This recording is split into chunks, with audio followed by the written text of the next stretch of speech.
Hello, this is GamePro 103.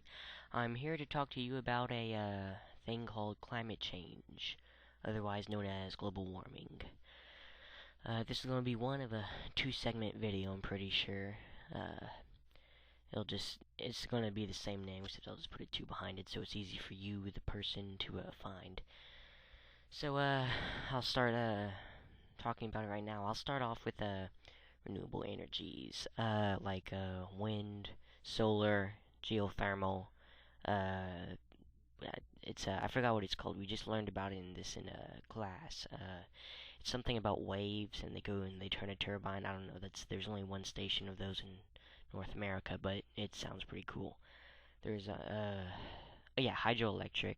I didn't name that. Like burning of trash. That's not so good.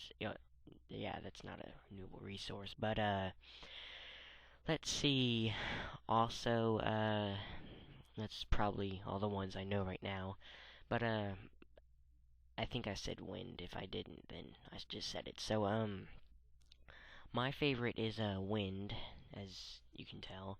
Uh, I just like it the most because I just think those windmills look so majestic and they just they're just beautiful.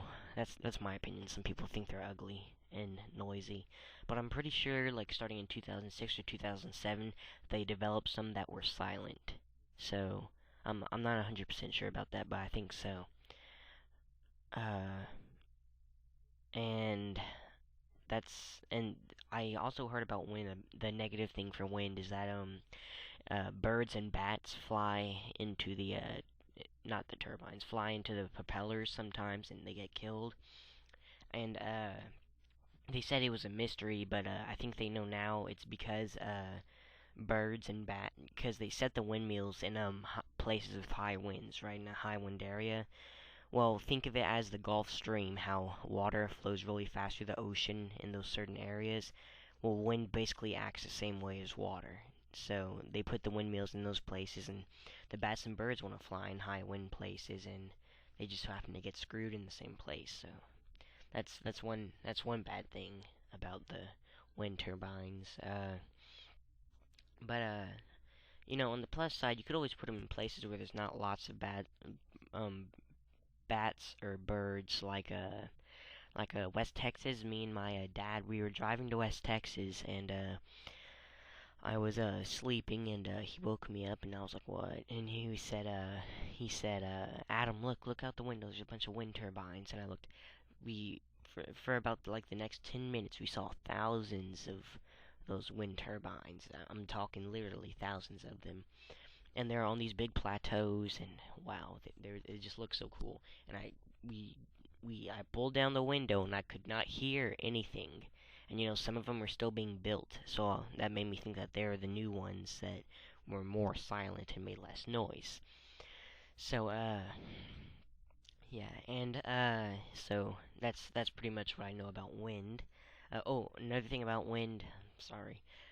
It's I know that it's the cheapest of all renewable energies as of now. It's the cheapest, and yeah, so that's good. It's also my favorite, and I know there's also offshore ones.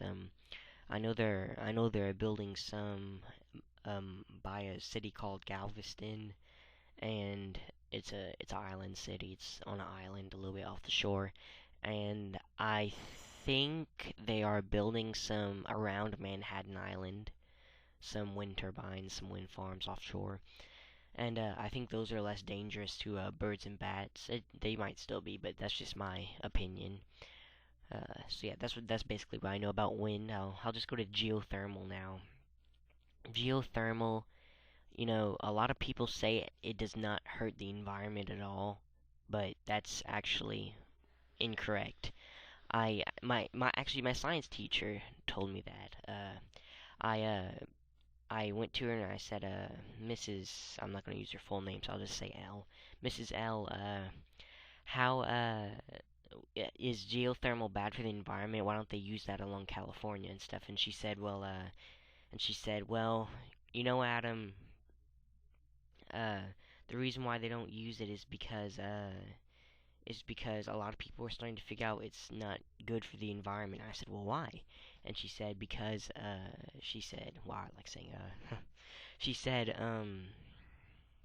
she said because the whenever they take the hot water out of the ground and they pick it up through a pipe, to bring it to the top for it to boil into steam and turn the turbine and stuff. You know what I'm talking about?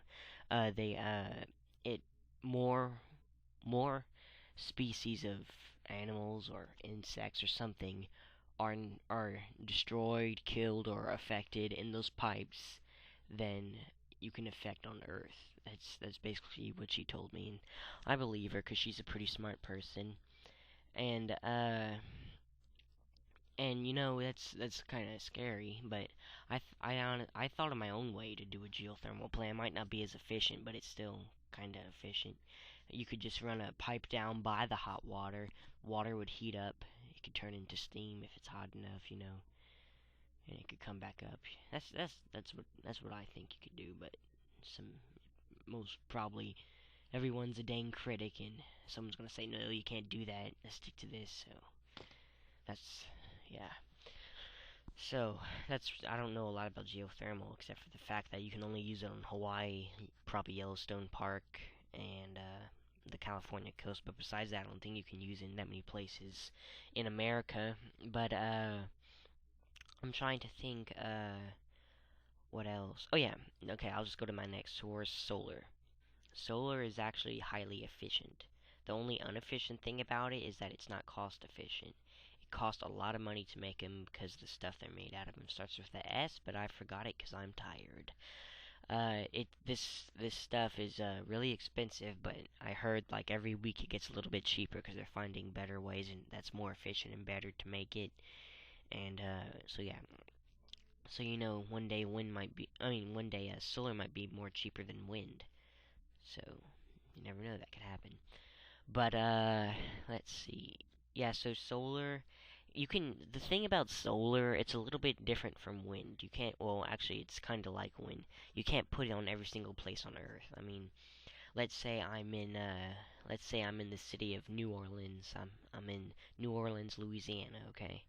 Uh and I want to set up some solar panels. That wouldn't be a really smart thing to do because cloud cover, anywhere where it constantly rains or anywhere by the ocean, on my opinion, is a horrible place to not horrible, but a bad place to put solar panels. Um, Now, if you're in a desert or if you're in a really warm place that doesn't get lots of clouds, that's a pretty better place. And the reason why, I know radiant energy can go through clouds like it's nothing, just 'cause it's water vapor, but it still does weaken the amount of electricity, the amount of sun that is sent to the solar panel, which makes less electricity, which is why that's bad. So, places that you don't have solar, you could use wind. Places you don't have wind, you could use solar. Places that don't have both, you don't want to live there. uh, let's see. Next one. Those hydroelectric. Yes, yes, yes. Um, hydroelectric.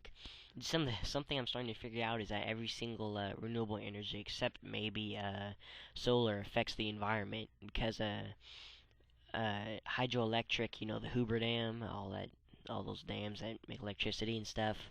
They actually do infect the environment if it's in a river.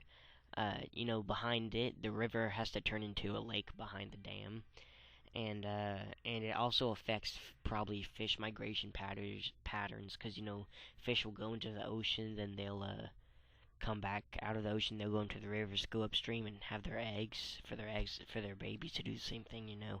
But they're hatchlings, however you want to say it. I'm not that.